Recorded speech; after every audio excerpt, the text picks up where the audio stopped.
Caio, por que olhar com o Evangelho se torna olhar como um pagão para os que se dizem viver no Evangelho, porém vivem de religião, mesmo negando isso? Me olham, ele fez essa pergunta, tá? Sabe por quê? Me olham, A resposta é simples, é porque quem é que determina a oficialidade do que é Evangelho e não é Evangelho na Terra? É Constantino, na sua versão católica, na sua versão protestante, na sua versão pentecostal, na sua versão oficial. Todos os que dizem nós representamos Deus na Terra são filhos da igreja de Constantino. Tanto faz se são católicos ou não. O Papa Francisco é menos filho de Constantino, tentando boicotar Constantino dentro daquele covil histórico de salteadores que foi o Vaticano durante milênios, e ainda é por isso que ele está lá, é por causa do covil, e é contra o covil que ele está tentando lutar. Então tanto faz se o cara é do covil de lá ou se é do covil de um lugarzinho pequenininho, de uma covinha desse tamanho. Mas se o espírito é o mesmo, é a mesma massa, é o mesmo corpo. É o mesmo fermento. É o mesmo fermento e é o mesmo vínculo espiritual que eles têm. Como também é a mesma comunhão, mesmo os crentes zangados com os macumbeiros, umbandistas e tudo mais, quando o umbandista pratica aquela umbanda parecida com o neopentecostalismo evangélico, ou seja, aquela umbanda do mal, eles são iguais, eles têm a mesma comunhão, porque Satanás não se divide. Ele só adota nomenclaturas diferentes para disfarçar o mesmo espírito. E o povo não percebe essas sutilezas espirituais, jamais. Ou percebe, mas o resultado da grana justifica e satisfaz, né, Caio? Quando o diabo se convence de que antes importa, de fato, ter Satanás remando o barco na bonança do que ter Jesus dormindo no meu barco no meio da tempestade, que é o oposto daquele pôster que eu botei aí outro dia, aí danou, né? Porque aquele pôster diz, eu prefiro ter Jesus dormindo no meu barco no meio da tempestade do que ter um mar tranquilo e Satanás remando na minha proa, né? Mas a opção é. Mas a teologia da prosperidade inverteu isso.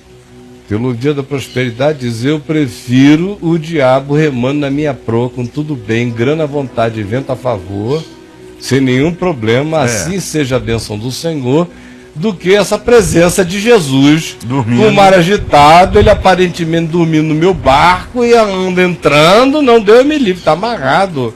Se Jesus dá azar. Foi o que o Macedo começou a dizer no Brasil, que aquele Jesus que tinha sido pregado nos avivamentos e tudo mais, dava azar, era muito melancólico, com aquela mensagenzinha de arrependimento. E ele me disse isto pessoalmente. É muito melancólico, trabalha contra, não estimula a riqueza, a vitória. Foi ou não foi, Marcelo? E aí?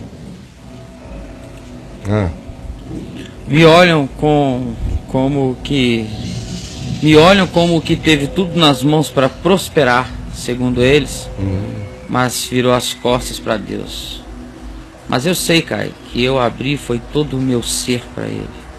Mas estes olhares, todo o ser para o Senhor. Para o Senhor. Apesar disso, os olhares da caverna, da religião, são esses olhares que tratam-no como se ele fosse uma abominação a Deus. Como se ele tivesse perdido alguma coisa por estar abrindo mão de tudo que teve. Da caverna, tudo que teve. Contas, nós vivemos num capitalismo e Deus sabe disso. Deus sabe tanto disso que ele sabe que não existe dinheiro no mundo para dar o mesmo padrão de vida a todo mundo. Isso é uma ilusão do diabo. Colocou esse sonho de igualdade ou de diminuição de abismos sociais, isso tudo é diabólico. Porque Deus é prático. Ele sabe como o capitalismo não funciona. Não há nem bens terrestres, nem matéria-prima, nem recursos naturais e nem meios pecuniários e econômicos de socializar-se o padrão médio americano e europeu por toda a terra. Deus sabe disso. Deus é Bilderberg. Deus sabe disso. Então, o que é que ele faz numa hora dessa? Se não dá, ele antecipa o processo de separação da grana, antes de começar o processo de separar o joio do trigo. Porque joio e trigo a gente se segura. Mas o dinheiro dele, ele começa. Ele está usando essa nova revelação. Foi um grande novo momento da história. Você sabe que na história, desde Jesus para cá, nós tivemos alguns grandes momentos. O primeiro grande momento foi o nascimento de Jesus, né? O segundo grande momento depois do nascimento de Jesus foi o nascimento de Constantino. E o Deus Constantino foi pós-Jesus, o que João Batista foi para Jesus antes, Constantino foi para Jesus depois. Sabe? Porque João Batista preparou o caminho e Constantino ferrou o caminho. Então assim, essa coisa maravilhosa. Na estrada de ferro. A história, aquela estrada, pavimentou tudo com grana.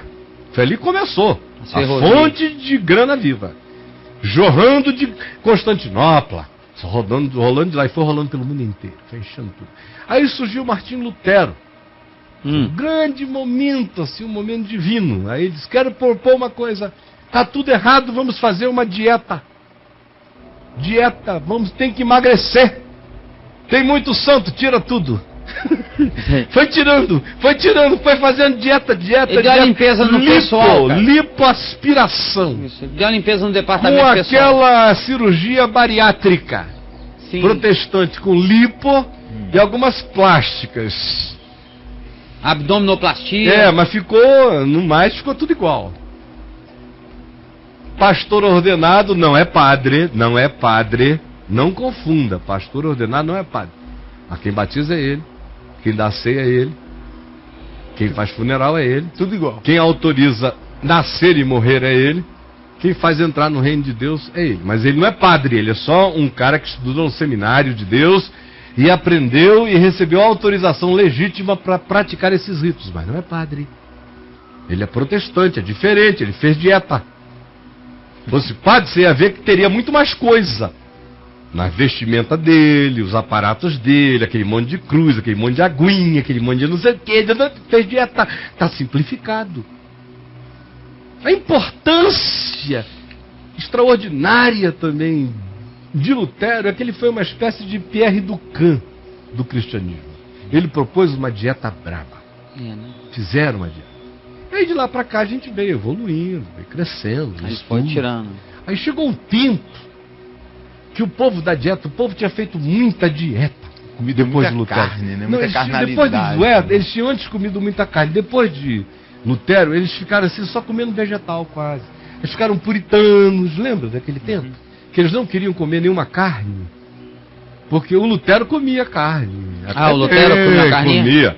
Mas o nosso amigo Calvino, que foi quem estruturou, quem sistematizou a dieta, que é o Pierre Ducan mesmo do protestantismo, é o Calvino, fez a dieta ficar bem restritiva. Aí o povo foi ficando magrinho, até que eles tiveram um encontro com um pessoal chamado pentecostal. Foi um outro advento, surgiu aquele povo que comia. Um povo que queria, guloso, sabe? Que nada, vamos lá, e feijoada, e queremos banquetes. Foi a era dos banquetes. Manjares. Não lembra da era dos manjares, Tony? Manjares, quantos manjares eu já comi?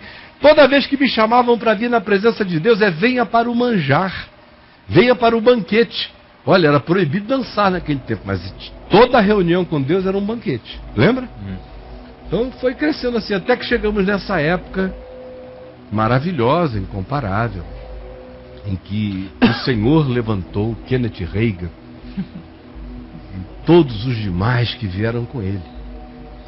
E foi quando a revelação se tornou finalizada. Foi o final.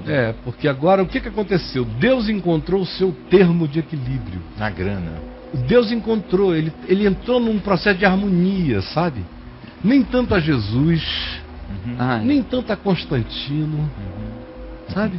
Nem tanto a Calvino. Nem tanto a Lutero ou Calvino, nem tanto aos avivalistas, que só excitavam a fome e não serviam comida.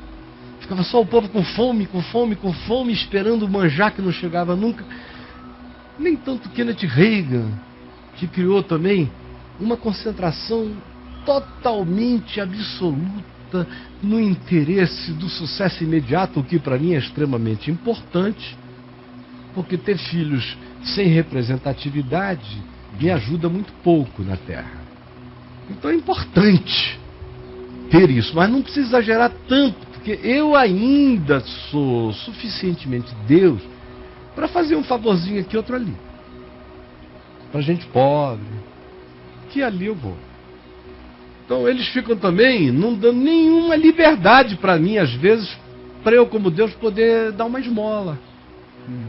Isso é que me deixa meio triste desse pessoal. Porque eles estão me forçando a só trabalhar por interesse, não me dão nem a liberdade, sendo eu tão rico, de vez em quando fazer uma bondade, sem nada, sem troca, sem dízimo, sem oferta, sem frequência, sem nada. Mas eles não querem, nem isso. Então eu estou assim muito preso. Eles só querem de mim o que eles podem comprar de mim. E eu sou ainda, como Deus, totalmente dependente deles. Se eles não se levantarem para pregar, o mundo está perdido. O que eu posso fazer? Dependo deles. Se não baterem palmas para mim, eu ninguém vou ficar... ouve. Se eles não exaltarem meu nome com palmas, ninguém vai saber que eu sou o máximo. Então eu preciso deles. Eu preciso deles, porque se eles não falarem a meu respeito, eu fico esquecido na terra. Então sem eles eu não sou nada. Só caminho. Página 54. Entre nós, quase que invariavelmente, o que se tem é essa crença num Cristo que é o despachante dos crentes que dão ordens a Deus, conforme a diabólica teologia da prosperidade e seus filhotes confessionais, e que nada mais são que ensino de demônios. Sim, ninguém duvide, a desgraça da teologia da prosperidade é que ela transformou os cristãos em discípulos de um Cristo, entre aspas, que não é Jesus. É o Cristo da primeira casa, da segunda casa, da casa com piscina, da casa de campo. É o Cristo do primeiro emprego, do melhor emprego, da primeira empresa, das muitas empresas e das vitórias sobre os sócios inconvenientes. Esse Jesus, entre aspas, além disso, ainda funciona como cupido para problemas amorosos. O problema é que a verdade demanda verdade na pessoa. Esse é que é o problema todo. É que a verdade, maiúscula, demanda verdade pessoal no indivíduo. Caso contrário, a própria verdade precipitará essa pessoa, esse indivíduo, no abismo de um pânico existencial difuso, mas que um dia se torna angústia inexplicável, quando perceber que poderá até ter tudo esse tal indivíduo, mas nunca em si terá nada. Esse Cristo, entre aspas, que apresenta esperança apenas para esta vida, somente torna a existência muito pior e mais angustiada.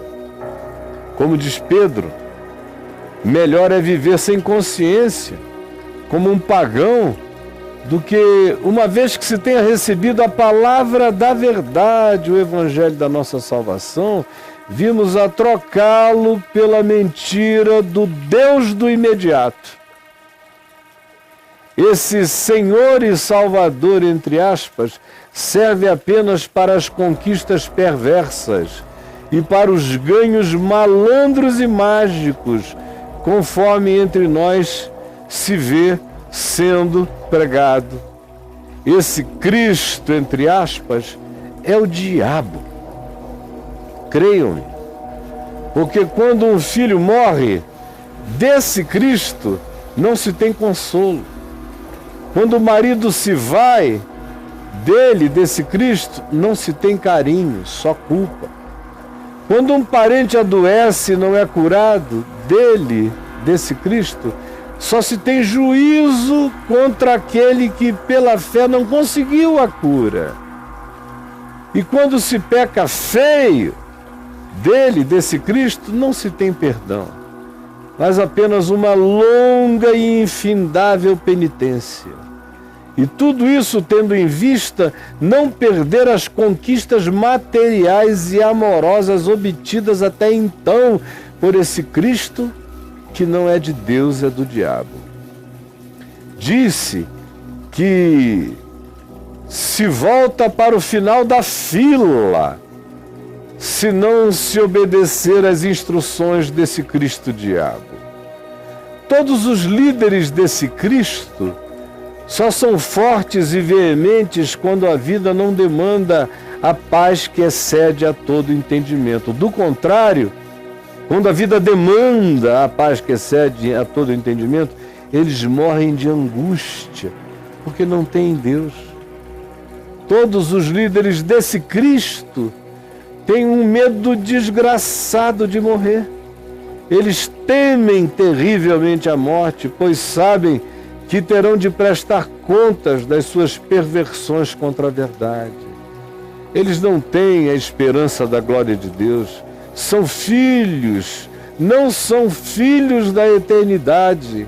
Não celebram a ressurreição como esperança e nem tampouco aguardam o novo céu e a nova terra nos quais habita a justiça.